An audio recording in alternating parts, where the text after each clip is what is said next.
बॉलीवुड का एक मशहूर डायलॉग है, अपुनिच भगवान है, यानी मैं ही भगवान हूं।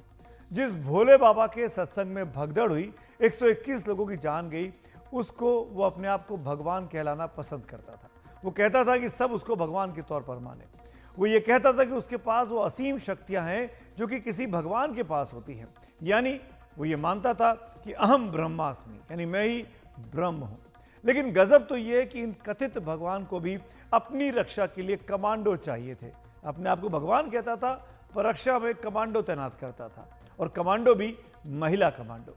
हमारे सहयोगी मुकेश कुमार सिंह ने यह वीडियो भेजा है कि कैसे बाबा सुरक्षा के साथ घेरों में रहता है, और उसमें एक घेरा होता है महिला कमांडो का। वो कमांडो वाली महिलाएं स्मार्ट होती हैं, ट्रेंड होती हैं, खूबसूरत उनकी उनको चुना जाता है, जैसा कि आप इन तस्वीरों में देख भी पा रहे हैं। ये महिला कमांडो भोले बाबा के सबसे पास के इनर सर्कल में रहती हैं। खास बात यह है कि इन महिला कमांडो में कम उम्र की लड़कियों को शामिल किया जाता है, जो ज्यादातर 20 से 25 साल तक की ही होती हैं। हमने आपको पहले भी बताया था कि बाबा दूसरों को भले ही निर्भय होने, निडर होने का उपदेश देता है, लेकिन खुद इतना डरा हुआ आदमी है कि सुरक्षा में चुनिंदा लोगों को ही अपने साथ रखता है। उसके आश्रम के कमरे में जिन 7 लोगों को जाने की इजाजत है, उनमें भी कुछ महिलाएं शामिल हैं। बाबा का काफिला बाबा की सुरक्षा में तैनात सुरक्षा कर्मियों को खास तरह के कोटवर्ड दिए गए हैं। बाबा के सबसे नज़दीक तैनात होती हैं लड़कियां। इन लड़कियों की उम्र 20 से 25 साल के बीच होती है, और ये लड़कियां वहां पर तैनात होती हैं जहां बाबा के नज़दीक महिलाएं बैठी होती हैं, यानी कि ये लड़कियां बाबा के सबसे नज़दीक तैनात होती हैं। ये लड़कियां वैसी ही वर्दी पहनती हैं जैसी सेना के जवान पहनते हैं। दूसरा सुरक्षा घेरा होता है गुलाबी ड्रेस पहने सेवादारों का। इन सेवादारों को नारायणी सेना कहते हैं। इसके बाद तीसरा घेरा होता है प्राइवेट ब्लैक कमांडोज का, और इनको गरुड़ योद्धा कहते हैं। चौथा सुरक्षा घेरा उन सेवादारों का होता है जो सिर पर टोपी लगाए होते हैं और ब्राउन ड्रेस पहनते हैं। इनको गरुड़ योद्धा कहते हैं। बाबा का काफिला जब भी आता है या जाता है तो उसकी सुरक्षा घेरे में शामिल कमांडो इसी तरह तैनात रहते हैं। यह तस्वीर मंगलवार की है, जिस दिन भगदड़ मची थी। आप देख सकते हैं कि कैसे इस बाबा के कमांडो वाले लोगों से सख्ती बरत रहे हैं। जो लोग बसों में रवाना हो रहे थे, वहां पर भगदड़ को देखकर अपने मोबाइल में वीडियो बनाने की कोशिश कर रहे थे, उनको इस भगवान के, इस कथित भगवान बाबा भोले के कमांडोज वीडियो बनाने से रोक रहे थे। जब भगदड़ मची, ना बाबा के चेले वहां पर दिखाई दिए, ना सुरक्षा कमांडो दिखाई दिए, और जिन लोगों ने वीडियो बनाने की कोशिश की उनको डांटा गया, उनके साथ गाली गलौज की गई, बदतमीजी की गई। ये खुद बाबा के अनुयायियों का कहना है। अब इस लापरवाही और साजिश ने 121 घरों में अंधेरा कर दिया, लिहाजा जांच का काम अब तेज हो चुका है। यूपी पुलिस अपनी तरफ से प्रयास कर रही है, और अब तक इस मामले में 6 लोगों की वो गिरफ्तारी कर चुकी है। 6 लोगों की अभी गिरफ्तारी हुई है, जिसके अंदर राम लड़ेते पुत्र रहबारी सिंह यादव, निवासी भानुपुरा, थाना कुरावली, जनपद मैनपुरी। उपेंद्र सिंह यादव पुत्र रामेश्वर सिंह, निवासी शिकवाबाद, जनपद फिरोजाबाद। मेघ सिंह पुत्र हुकुम सिंह, जनपद हाथरस, सिकंदराबाद थाना, इनकी गिरफ्तारी की गई है। मंजू यादव पत्नी सुशील कुमार, थाना सिकंदराबाद, इनकी गिरफ्तारी की गई है। मुकेश कुमार जो कि पुत्र मोहन सिंह, ये थाना सिकंदराबाद के हैं, इनकी गिरफ्तारी की गई है। मंजू देवी पत्नी किशन कुमार यादव, कचौरा, थाना सिकंदराबाद, 40 वर्ष, इनकी गिरफ्तारी की गई है। इनकी गिरफ्तारी जो है थाना कोतवाली और सिकंदराबाद से की गई है। हाथरस वाला ये पाखंडी बाबा झांसा से आशा पैदा करता था। इसके काम करने के तरीके, इसके मॉडस ऑपरेंडी को आप 4 पॉइंट में आसानी से समझ सकते हैं। ये मुर्दा को जिंदा कर देने का दावा करता था। ये बीमारियों के रामबाण इलाज का दावा करता था। ये लोगों की मानसिक समस्याओं का समाधान बताता था, और इन सबको सच साबित करने के लिए खुद को परमात्मा या ईश्वर बताता था और मनवाता था। अपने इस इरादे में यह बाबा कामयाब भी रहा। उसके कदमों की धूल को अपने माथों पर लगाने के लिए जिस तरह लोग पागल हो रहे थे, वो कदमों की धूल ना मिली तो उसकी गाड़ी के पहिए के नीचे की मिट्टी के लिए लोग बेताब हो जाते थे। वो बताता है कि अपने श्रद्धालुओं के लिए भोले बाबा वाकई में परमात्मा का रूप ले चुके थे। इस हद तक इन भोले भाले लोगों का इस भोले बाबा ने ब्रेन वॉश कर दिया था। हालांकि ये बाबा जो भी दावा करता था वैसा हुआ ना के बराबर है। साकार हरि या सूरजपाल कहिए या फिर भोले बाबा कहिए, चाहे जिस नाम से इसको पुकारिए, इसके पाखंड की कहानी पिछले 2.5 दशकों में फैली हुई है। साकार हरि उर्फ भोले बाबा की कोई संतान नहीं थी। इसने एक बच्ची गोद ले रखी थी जिसको कैंसर हो गया। एक दिन वो बच्ची बेहोश हो गई। इस भोले बाबा के अनुयायियों ने कहा कि बाबा इसको ठीक कर देंगे। कुछ देर बाद बच्ची को होश भी आ गया, लेकिन उसके कुछ देर बाद ही उस बच्ची की मौत हो गई। जब उस बच्ची का शव शमशान घाट ले जाया गया तो बाबा के चेले अड़ गए कि बाबा और आएंगे और इस बच्ची को वो फिर से जिंदा कर देंगे। यानी बाबा चमत्कार करके एक मुर्दा को जिंदा कर सकते हैं। काफी हंगामा मचा, मामला पुलिस तक पहुंचा। पुलिस आ गई। पुलिस आई और सरकार और इस साकार हरि उर्फ भोले बाबा को गिरफ्तार कर लिया। तब सूरजपाल उर्फ भोले बाबा समेत 7 लोग उस घटना में गिरफ्तार हुए थे, लेकिन अदालत ने सबूतों के अभाव में इसको बरी कर दिया था। सत्संग से लौटते टाइम आए थे तो उनको कैंसर की दिक्कत थी, उसकी भतीजी को, इनकी को। रास्ते में इनकी तबीयत खराब हुई उस बच्ची की, फिर उसके बाद यहाँ कुटिया भी ले गया थे। अब ये कुटिया ऐसी नहीं बनी थी, उनका छोटा मोटा मकान बना हुआ था। उसके बाद बच्ची को सुबह होश आया तो इन लोगों ने, इनके जो बल लगे हुए थे, जो इनके चेले चपाटे, इन लोगों ने क्या कहते हैं, यूँ कहते कि भोले बाबा ने जिंदा करी है। होश आया, उसको कुछ भी हुआ, उस बच्ची को होश आया, उन्हें चाय पिया या पानी पिया, कुछ ही पिया। उसके बाद जो लड़की है फिर दोबारा क्या कहते हैं मर गई वो। उसके बाद हालांकि बाबा ने ये भी कही थी इसका भाई 10 संस्कार कर दो, ये खत्म हो चुकी लड़की। सफेद कपड़े पहनता था, अपने आप को पाक साफ दिखाने की ये सफेद पोश कोशिश करता था, लेकिन कारनामे इसके काफी काले थे। एक बार जब ये उस मामले में बरी हुआ तो फिर नारायण साकार हरि यानी भोले बाबा बहुत तेजी से अंधविश्वास की दुनिया में आगे बढ़ने लगा। यानी लोगों को झांसा देता और उनको अंधविश्वास की दुनिया में धकेलता। नारायण साकार हरि की एक फोटो वायरल है जिसमें वो एक फूलों से सजे झूले पर बैठे नजर आता है और उसके आसपास महिलाएं खड़ी हैं। ये बाबा कभी सूट बूट पहनकर अफसर की तरह अपने अनुयायियों के बीच जाता है तो कभी चश्मा लगाकर किसी हीरो की तरह महिलाओं के बीच झूले में दरबार सजाता है।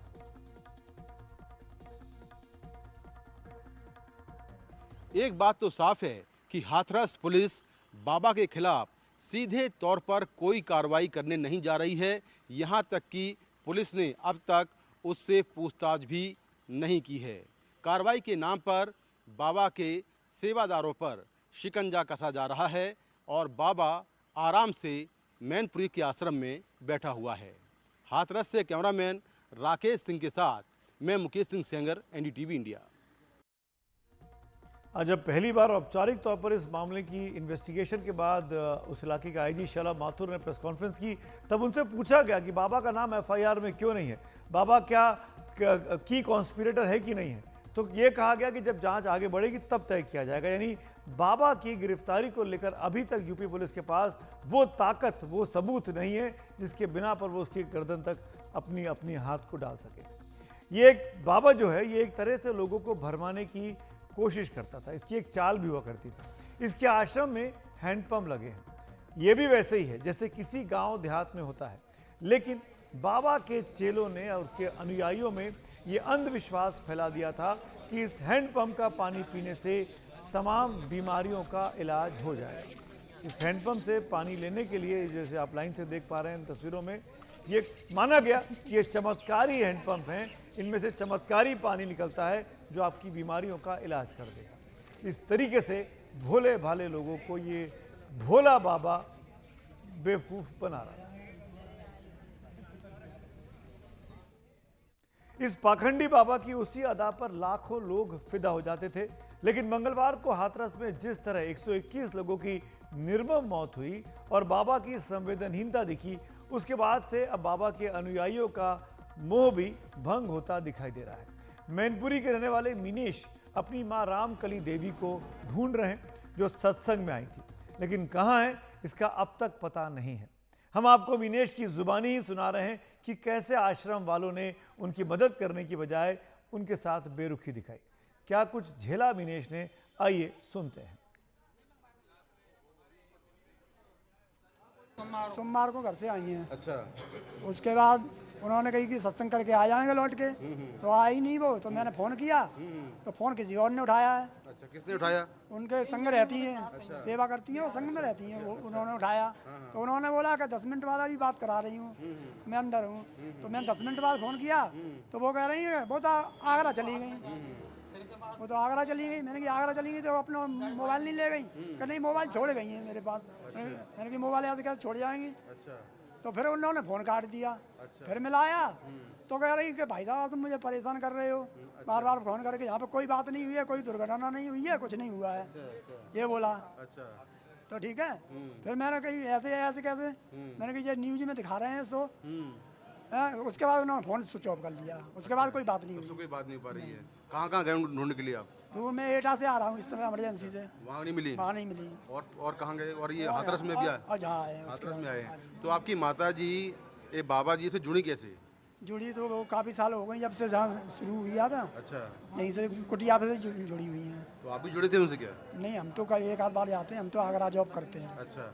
माता जी अकेले घर से जुड़ी हुई थी और घर से कोई जुड़ा हुआ नहीं था? तो सेवा करते हैं, चले जाते हैं महीना दो महीना। तो ऐसा क्या है कि घर में महिलाएं जुड़ी हैं और मतलब आप लोग नहीं जुड़े? ये ऐसे ही है। अब ये तो श्रद्धा उनकी, अब मैं क्या करूँ इसमें। अच्छा। अब हम मना करते तो वो कोई मानते तो है नहीं। आपने मना किया कभी जाके? मैंने बहुत बार किया कि घर पे ही कर लिया करो, बड़े बूढ़े हो गए हो। अब वो नहीं मानते तो हम क्या करें बताओ। अच्छा। बाबा जी के बारे में क्या जानते हो? जानते हो थोड़ा बहुत आप? नहीं, आइडिया नहीं है कुछ। माता जी जानती हैं कुछ? बताया उन्होंने? अब उन्होंने मुझे कुछ नहीं कहा। जी करे बहुत बढ़िया है बाबा जी, सब कष्ट दूर कर देते हैं वगैरह वगैरह। अब भाई इसके बारे में मुझे तो मालूम नहीं है। अच्छा। कुछ आश्रम के बारे में बताया हो बाबा के? कुछ उनके बारे में बताती हूँ मम्मी। कितने सत्संग उन्होंने ज्वाइन किया अभी तक? कब कितनी बार गई सत्संग वो में? सर ज़्यादातर सत्संग में ही रहती हैं। कितने कर लिए होंगे अभी तक? सर मैं कह रहा हूँ ज़्यादातर सत्संग में महीना में 2 बार घर पे आया ज़्यादा ज़्यादा। अच्छा। बाकी सत्संग में ही रहती हैं। तो कहाँ गई हैं वो? मतलब कौन कौन शहरों में गई हैं? कहाँ सत्संग हुए? सर बहुत जगह गई हैं, अब मुझे तो आइडिया नहीं है। जैसे जैसे थोड़ा बहुत बताइए। डोसा, राजस्थान, काफ़ी। अच्छा। हाँ, ग्वालियर, एटा, मेरठ, बहुत हर जगह ही जाती है। मतलब ज़्यादा सत्संग नहीं जुड़ी हुई हैं। तो आपको क्या लगता है जो घटना हुई है इसके लिए बाबा भी जिम्मेदार हैं कहीं? सर इसका क्या कहें, इसका हम क्या बोले अब इसके बारे में। अच्छा।